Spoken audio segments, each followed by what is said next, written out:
क्या किसी ने खूब कहा था कि कमीने जब अरूज पाते हैं अपनी औकात भूल जाते हैं। हम बात कर रहे हैं मुज़ा रुबानी की, हम बात कर रहे हैं कॉर्बन बूश की, या हम बात कर रहे हैं मोती की, कि भाई जब ये इनको पाकिस्तान सुपर लीग के अंदर सिलेक्ट किया गया और इनको जैसे ही ऑफर मिलती है आईपीएल की तरफ से तो ये भागे चले जाते हैं अपने कपड़े उठाकर।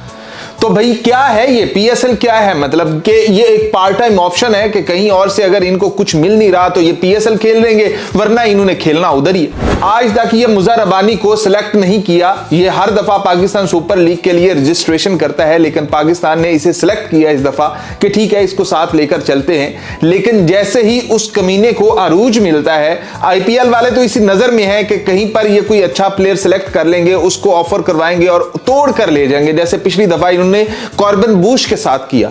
मुज़ा रुबानी पता नहीं अपने आप को कितना बड़ा बॉलर एकदम से समझने लग गया कि भैया मेरी तो कोई रख रखाव है, मैं तो क्या कुछ चेंज कर सकता हूं। मतलब वो केकेआर में चला गया, वो जला गया। लेकिन पीएसएल वालों को इतना तो सोचना चाहिए कि ये क्या है कि मुंह उठाकर खिलाड़ी आते हैं, मुंह उठाकर भाई अभी तक पीएसएल शुरू नहीं हुआ निकल जाते। इनके लिए कोई कानून साजी नहीं। पहले भी आपका कॉर्बन बूश था, आपने उसके खिलाफ कहा कि भी हम लीगल नोटिस भेजेंगे, अब आ रहा है कि मुज़ा रुबानी के खिलाफ हम लीगल नोटिस भेजेंगे। मतलब ये यूं ही करते रहेंगे और यूं ही मजाक बनाते रहेंगे कि पीएसएल को तो इन्होंने एक मजाक बना के रख दिया कि कहीं और से अच्छी ऑफर आएगी, आईपीएल वाले अच्छी ऑफर करेंगे तो ये निकल जाएंगे, अगर कहीं से ऑफर नहीं होगी तो फिर ये पीएसएल खेल लेंगे। क्या मतलब ये छोड़ी हुई लीग है कि कहीं से किसी को कुछ नहीं मिल रहा तो चलो यार पीएसएल ही खेल लेते। इतना पैसा इनको मिल रहा है, इतनी इज्जत मिल रही है और उसके ऊपर ये इस तरह की चीजें कर रहे हैं। इनको लाइफ बैन होना चाहिए, इनको निकालना चाहिए और कभी भी इनके ऊपर रजिस्ट्रेशन की पाबंदी लगा देनी चाहिए। और ये मुज़ा रुबानी का शायद ये पहला और आखिरी आईपीएल ही होना है, क्योंकि अभी तक ये बंदा आईपीएल के अंदर गया नहीं है, इसे आइडिया नहीं है कि वहां पर होता क्या है। तो पहले तो ये 8-10 मैच जो है बैठकर पानी पिलाएगा और उसके बाद अगर इसकी किस्मत अच्छी हुई, कोई मेन बॉलर इंजर्ड हो गया और इसे मौका मिल गया तो इसे इसकी बारी आनी, तो अगली दफा इसको सिलेक्ट किसने करना है।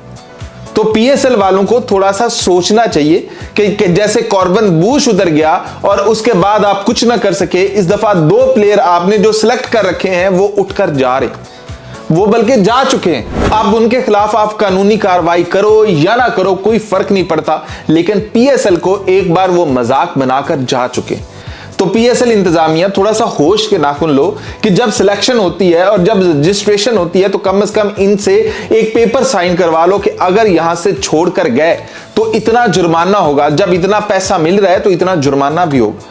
लेकिन भाई मजाक बना दिया हुआ है इन्होंने पीएसएल को कि कभी टीम चली जाती है, कभी प्लेयर चले जाते हैं, कभी ऑनर डिफॉल्टर हो जाता है, कभी कुछ हो जाता है। मतलब पीएसएल शुरू होने से पहले इतनी बड़ी बड़ी गलतियां हो रही हैं और ये सारा कुछ पीएसएल इंतजामिया के होते हुए हो रहा है कि भैया आप लोग क्या कर रहे हो, किस चीज के पैसे ले रहे हो कि इन चीजों के ऊपर आपके पास कोई कानून साजी नहीं है, कोई कानून ही नहीं है आपके पास। और ये हर दफा इस तरह का मजाक बनता है। पिछली दफा हम रोते रहे कि जी कॉर्बन बूश ने ये क्या कर दिया, इस दफा फिर वही, मतलब हर दफा का ये हो गया। और आईपीएल वाले तो इस चक्रों में है कि भाई हमने तो उसी ब्रैकेट के अंदर रखना है जिस ब्रैकेट के अंदर पीएसएल हो रहा होगा, और हम प्लेयर उठा लेंगे कि जो इन्होंने प्लेयर सिलेक्ट करने हैं वो उठा लें, जो अच्छा प्लेयर होगा बीच में। मतलब क्या है ये।